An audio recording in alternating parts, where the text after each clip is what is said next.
Buenos días, buenas tardes o buenas noches, según la hora y el lugar desde el cual usted revisa el informativo La Vacuna. En esta nueva emisión les traemos los siguientes informes. Primero, orejas de lobo.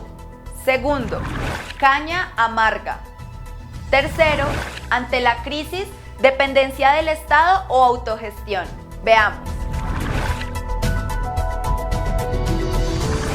Han pretendido implementar este tipo de reformas desde hace décadas, con especial énfasis en los últimos años. Desde los años 80 del siglo anterior, han reformado el mundo del trabajo para arrebatar derechos a los trabajadores. Desde aquella época han ido poco a poco implementando la flexibilización laboral, el trabajo a través de empresas temporales o contratistas, limitando así la estabilidad laboral. Cada vez que así proceden, aseguran que los costos laborales son muchos, que de reducirlos habrá más empleo. Pero los hechos los desmienten. El desempleo, con escasas excepciones en el tiempo, siempre está entre el 10 o el 12%, pero además, el empobrecimiento de cientos de miles, como evidencia de una economía a favor de los más ricos, siempre anda a ritmo acelerado. Es decir, los que venden su fuerza de trabajo siempre son los afectados, y los ricos siguen acumulando más y más, pero también quejándose más y más. Ahora avanzan por igual senda, de manera solapada, amparados en la emergencia sanitaria declarada por la pandemia del COVID-19, pretenden formalizar la informalidad y mucho más. Los trabajadores sindicalizados han reaccionado a tiempo y plantean una confrontación nacional que en las semanas que entran veremos si llega a concretarse. Estamos en entrevista con Edgar Mujica, secretario de la Central Unitaria de Trabajadores, CUT, quien analiza este tema y nos cuenta cómo proyectan implementar medidas que obliguen al gobierno a desistir de sus pretensiones. Muchas gracias, Edgar, por aceptar esta invitación a La Vacuna. Buenas tardes, un saludo especial, agradecerles a ustedes, al periódico de Abajo, por la invitación. La Central Unitaria de Trabajadores expresó que el decreto 1174 en la práctica es una reforma laboral. ¿Nos puede explicar en qué consiste esta reforma? Sí, yo creo que hay que citar como tres cosas iniciales. Lo primero es que, digamos, el decreto tiene un piso, una relación directa, digamos, con el artículo 193 del Plan Nacional de Desarrollo 2018-2022.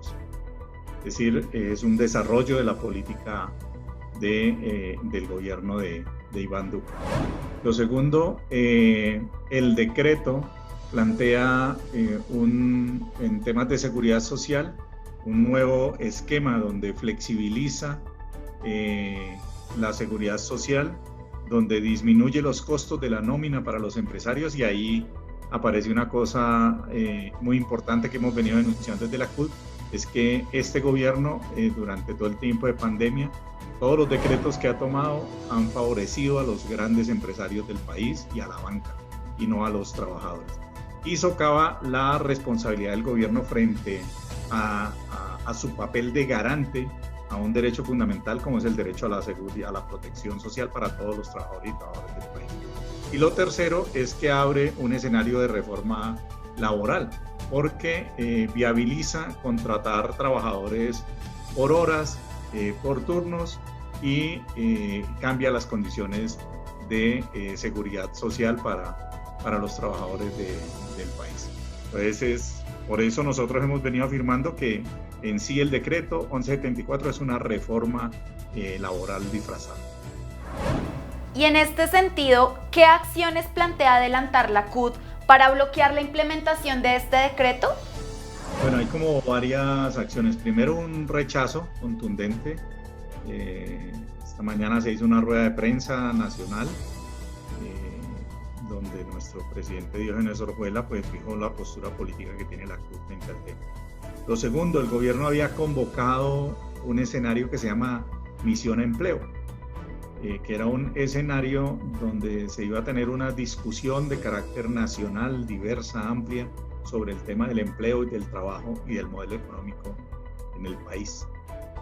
Nosotros, junto a las otras centrales, hemos decidido retirarnos de ese escenario, porque no puede uno convocar un escenario para discutir el tema del empleo en Colombia y hacer una reforma laboral por vía de hecho, ¿cierto? Eso es, por llamarlo de alguna manera, no jugar limpio en el escenario del debate político que se abría para el país con este tema del empleo. Y lo tercero que vamos a hacer es llamar a la movilización nacional de los trabajadores. Entonces ya para la semana entrante hay una serie de actividades de movilización, hay convocado una caravana y otras actividades, y este debate también va a llevarse al seno del Comando Nacional de Paro y vamos a ver cómo juntamos fuerzas para, en medio de las condiciones de la pandemia, retomamos la calle con grandes movilizaciones, entendiendo todo el tema de salud y bioseguridad que hay que tener. ¿Y este decreto cómo flexibiliza la seguridad social? A ver, lo que pasa es que el decreto no cumple con los estándares de pisos de seguridad social de los que habla incluso la OIT, ¿cierto? Y las recomendaciones que se hacen para todos los países. El gobierno, al cambiar la modalidad contractual para los trabajadores, flexibiliza el pago de seguridad social al tener un contrato por horas, un contrato por debajo del salario mínimo legal, ¿cierto? Y cambia el pago de seguridad social por una cosa que se llama beneficios económicos periódicos, los famosos BEPS, que son una especie de microseguros en los que los trabajadores dejan de estar en el régimen contributivo de seguridad social y pasan al régimen subsidiario. Esto desmejora las condiciones de los trabajadores, no solamente en la posibilidad de tener un salario mínimo y una seguridad social garantizada, sino que a los patronos les ahorra también un dinero, primero porque con el mismo dinero van a poder tener no uno sino dos trabajadores contratados por modalidades por horas o medios tiempos, y van a cotizar un menor porcentaje del que venían haciendo para el pago de la seguridad social. Entonces, esos son los cambios drásticos y que deterioran el empleo en Colombia. Gracias, Edgar. También sabemos que este decreto fue expedido por el gobierno amparándose en la emergencia sanitaria. ¿Alguno de los otros decretos expedidos afectan a la clase trabajadora? Todos los decretos que han tenido temas referentes a lo laboral afectan a la clase trabajadora. Recuerden el que mencionaba el tema de pensiones, que se cayó en revisión de Corte Constitucional. Otro que regulaba el pago de las primas, el pago de horas extras y dominicales, y que sí fue avalado por la Corte Constitucional. Y igual, digamos, las medidas reglamentarias que ha sacado el Ministerio de Trabajo con sus facultades también han sido en detrimento de los intereses de los trabajadores. Y frente a este último decreto, el 1174, también vamos a proceder con acciones de carácter jurídico, ¿no? Ante Corte Constitucional, pero también se va a proceder con una demanda al soporte jurídico que, como lo dijimos, es el artículo 193 del Plan Nacional de Desarrollo. También hemos visto que en la otra orilla de las medidas de los decretos expedidos están los que favorecen a los empresarios y a los ricos del país. ¿Podría usted comentar sobre alguno de los decretos que favorecen a estos sectores? Todos los decretos, digamos, favorecen a los sectores económicos. El gobierno tomó una decisión de no aceptar la propuesta de la CUT de proteger el empleo. Cuando nosotros hablábamos de proteger el empleo, hablábamos de que el gobierno debería entender que en Colombia el 90% de las unidades productivas están en el sector de la pequeña y mediana industria. Y ese 90% de las unidades productivas de Colombia generan el 80% del empleo. Es decir, el gobierno debió en su momento buscar la manera de proteger esos puestos de trabajo y, si era necesario, apropiar los recursos para subsidiar las nóminas de esa pequeña y mediana empresa y que la gente pudiera tener lo que hemos denominado cuarentena en dignidad y así evitar los altos niveles de contagio que se tienen hoy día. el gobierno hizo causa omisa a esa propuesta de la CUT, y muy por el contrario lo que hizo fue emitir un decreto, que ahora se me escapa el número del decreto, pero dicho decreto, digamos, lo que hace es que le otorga un subsidio a las empresas para, digamos, solventar el tema de la pandemia, el tiempo de pandemia.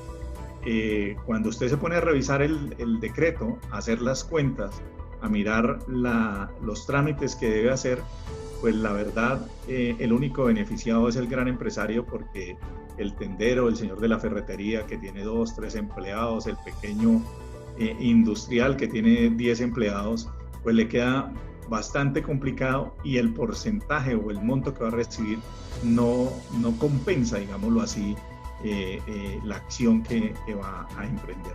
Entonces es una manera disfrazada, digamos, de favorecer a los grandes empresarios. Y lo otro es el tema de los préstamos directos, como el préstamo de Avianca, por ejemplo. Con Avianca estamos hablando que el gobierno le entregó a Avianca más de $1 billón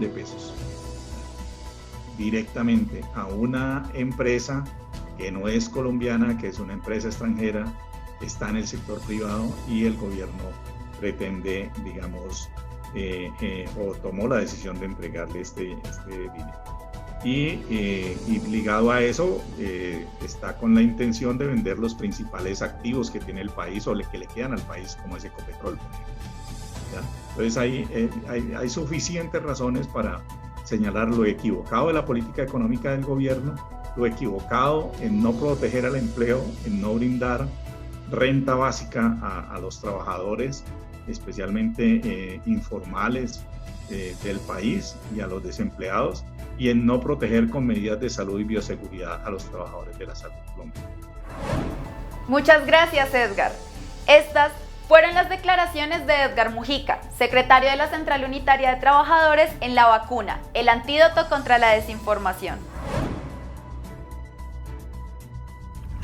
Lo hemos dicho una y otra vez en el periódico Desde Abajo, así como en algunos informativos de La Vacuna y la dosis. Estamos ante un gobierno de los ricos y para los ricos. Es un gobierno sin escrúpulos, como lo deja ver ahora a plena luz, cuando, amparados en la crisis potenciada por el coronavirus, expiden normas que arrebatan derechos a quienes viven no de la especulación financiera ni de las prebendas gubernamentales como ellos, sino de la venta de su fuerza de trabajo. La lección es una: las evidencias dejadas por la pandemia del COVID-19, que nos invitan a construir otro modelo de desarrollo, no están siendo tomadas en cuenta, ni lo serán por quienes consideran que el neoliberalismo es la vía por seguir. Corresponde a quienes padecemos sus consecuencias levantar otro modelo social, económico y político, otro mundo del trabajo, para así construir un país donde no se repita lo que estamos viviendo. Un país donde tampoco ocurran masacres como las que conmocionaron al país semanas atrás. Entre ellas, la que acabó con la vida de los jóvenes en la periferia de Cali. Una masacre que desnuda una problemática psicológica en quienes están sindicados como sus autores, la cual desnuda al mismo tiempo una problemática de salud mental necesaria de revisar, pues la misma afecta a amplias capas sociales de nuestro país.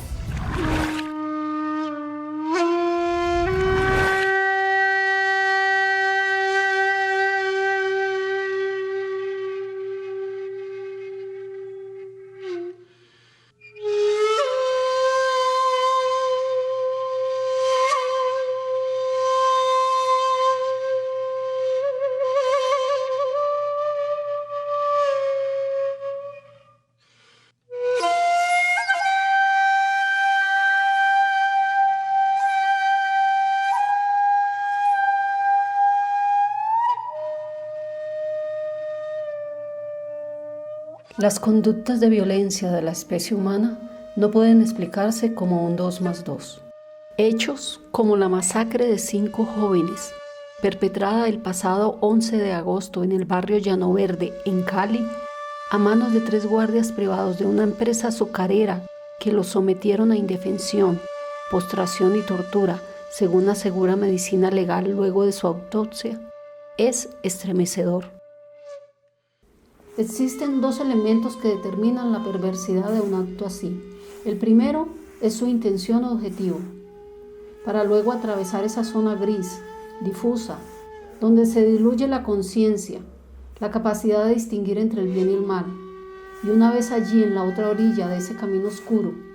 El segundo es ver qué queda de nuestra humanidad, si hay arrepentimiento o dolor por el daño infringido, o si la conciencia social e individual produjo una desconexión moral de tal magnitud que la cotidianidad continúa como si nada hubiera sucedido.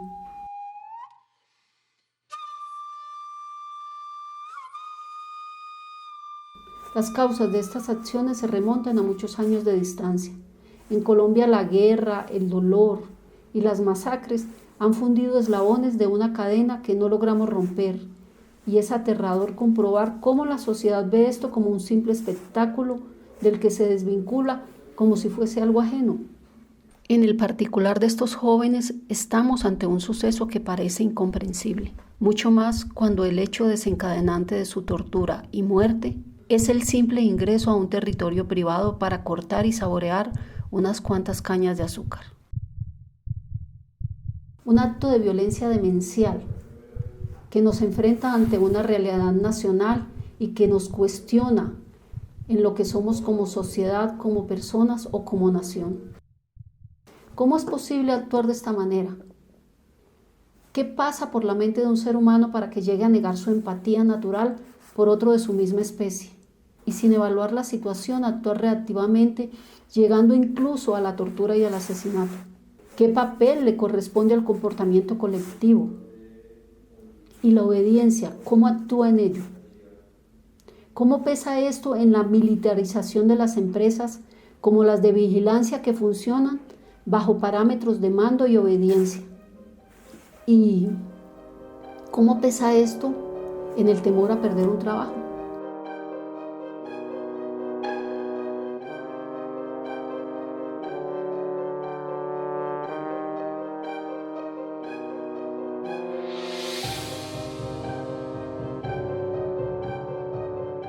La psicología social ha intentado explicar cómo la obediencia puede ser un elemento tan negativo como lo es el comportamiento agresivo. Cuando el individuo cree que su deber es obedecer, puede actuar aún en conflicto con su propia conciencia personal. Este comportamiento puede ser inducido con más fuerza si la figura de autoridad que la valida es quien dice que se haga o se deje de hacer algo. Sobre este particular, un experimento realizado en los años 60 por Stanley Milgram arrojó resultados bastante preocupantes, toda vez que dejó en claro la existencia de un altísimo porcentaje de disposición a la obediencia frente a la figura de autoridad, aunque no estemos de acuerdo con lo que ella diga u ordena. Por otro lado, las teorías del aprendizaje nos dicen que nos movemos desde los niveles de creencia que tenemos, y si aprendemos que algo es correcto, nuestra propia conciencia busca la forma de argumentar y dar razones válidas para no sentirnos mal con lo que realizamos. Una realidad que debe preocuparnos y llamarnos al cambio, en la manera como se inculcan ciertos saberes, creencias y valores en nuestra sociedad, pues las constantes masacres y modos de violencia que se registran en el país exteriorizan síntomas de estructuras aprendidas y de comportamientos violentos ya internalizados en la psiquis social.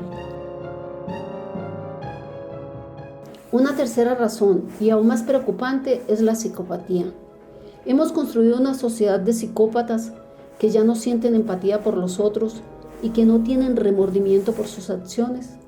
Se ha convertido nuestra sociedad en un mundo apocalíptico, donde todos juegan a ser dioses y se creen con derecho a disponer de la vida de los otros, con violencias extremas y en ocasiones hasta disfrutan de ello. Es momento de mucha reflexión. No es posible que este tipo de vileza siga sucediendo en el país.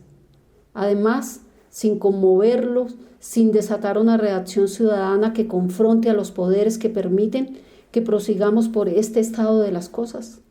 Cada uno de nosotros debe hacerse partícipe en la sanación del país. Hay que cuestionar, hay que perder el miedo a ser otros y otras. Hay que desmilitarizar el país e infinidad de instituciones y empresas que funcionan bajo el sentido de mando y de obediencia. Hay que generar conciencias fuertes que sepan desobedecer cuando se cuestionan algo. Hay que volver a construir nuestra humanidad y ver en los otros parte de lo que nosotros somos. Recordemos que está prohibido prohibir y que debemos romper la obediencia. Está más que claro.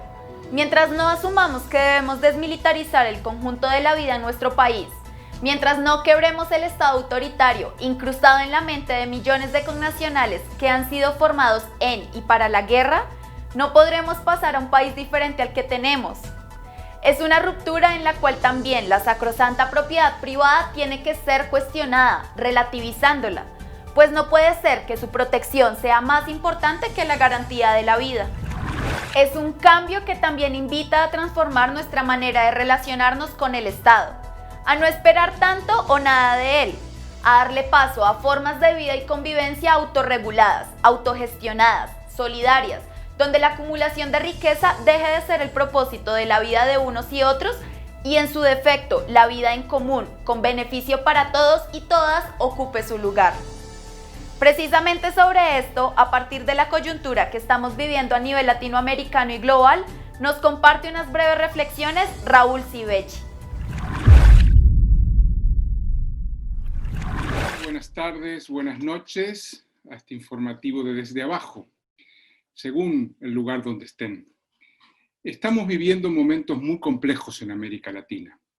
Lo más dramático de lo que nos está sucediendo es, por un lado, el COVID, la pandemia de coronavirus, y por otro lado, que convergen, estamos viendo un crecimiento exponencial de la violencia contra los sectores populares. Allí en Colombia tienen estas últimas masacres que se han cobrado la vida de 33 personas en 11 días, más de 30 masacres en los que va de año, pero también tenemos situaciones de violencia muy fuertes en Honduras, en México.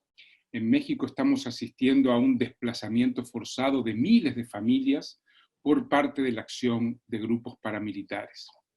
Y en el resto de América Latina sucede algo similar, ¿verdad? Violencia contra los pueblos negros, contra los pueblos indígenas, contra los sectores populares, rurales y urbanos. Y yo creo que es momento de reflexionar un poco más a fondo. Encuentro que hay dos razones básicas para esta despliegue exponencial de la violencia. Una es el modelo del cual ya hemos hablado y del cual se está hablando mucho en América Latina últimamente. El modelo neoliberal extractivista, ¿verdad? La exportación masiva de commodities, que no generan más igualdad, sino más desigualdad, que no generan integración de los sectores jóvenes en la sociedad, sino marginalización, que no generan la posibilidad de un acceso a un empleo en condiciones, sino más precarización del trabajo. Entonces, esa situación ha venido deteriorando la calidad de nuestras sociedades. La calidad democrática, que nunca fue muy alta en América Latina, pero a su vez el diálogo entre generaciones, entre géneros, entre colores de piel, y por supuesto la interacción con el Estado se ha vuelto cada vez más vertical, más agresiva, más opresiva. Esta es la razón de fondo, digamos, la causa estructural de esta situación. Pero además tenemos la coyuntural, que tiene también dos vertientes.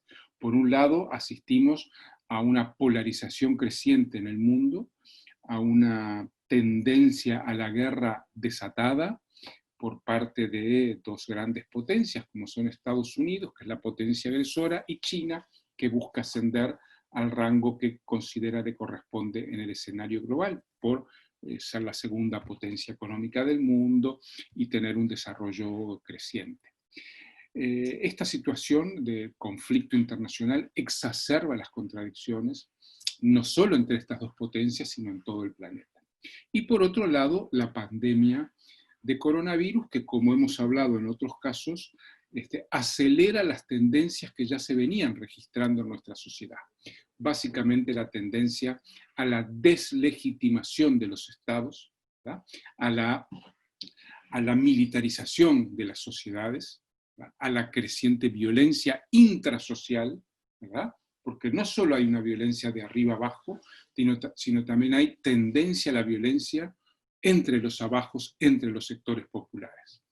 todo esto dibuja un panorama enormemente preocupante para el cual estamos poco preparados, ¿verdad? Un panorama en el cual los estados-nación ya no son aquel paradigma que podía contener, regular las relaciones sociales a través de sus servicios, de sus políticas, sino que muestra una mayor incapacidad para abordar todos los problemas y una tendencia, y esto es lo grave que quería explicar un poco más, ante la incapacidad, resolver los problemas mediante presencia policial, presencia militar, etc. Hoy estamos en una situación en la cual parecería que el desborde de la pandemia en el mundo está más o menos llegando a una situación de estabilidad, de meseta, ¿verdad? Pero esa meseta implica que no desaparece la pandemia, que la pandemia sigue siendo muy grave y tiende a mantener el desborde de los servicios sanitarios, pero además nos está informando que en esta meseta, que algunos le llaman la nueva normalidad, estamos tendiendo a cristalizar una sociedad vertical, militarizada, opresiva, tremendamente injusta con los sectores populares. Los datos que nos van llegando de diferentes países del mundo indican que la desigualdad en estos últimos meses ha crecido. Los que ya acumulaban una enorme cuota de poder siguen acumulando más poder. Y una parte de las sociedades, clases medias, bajas, sectores populares, han caído en la desesperación de no tener suficiente para vivir, para comer.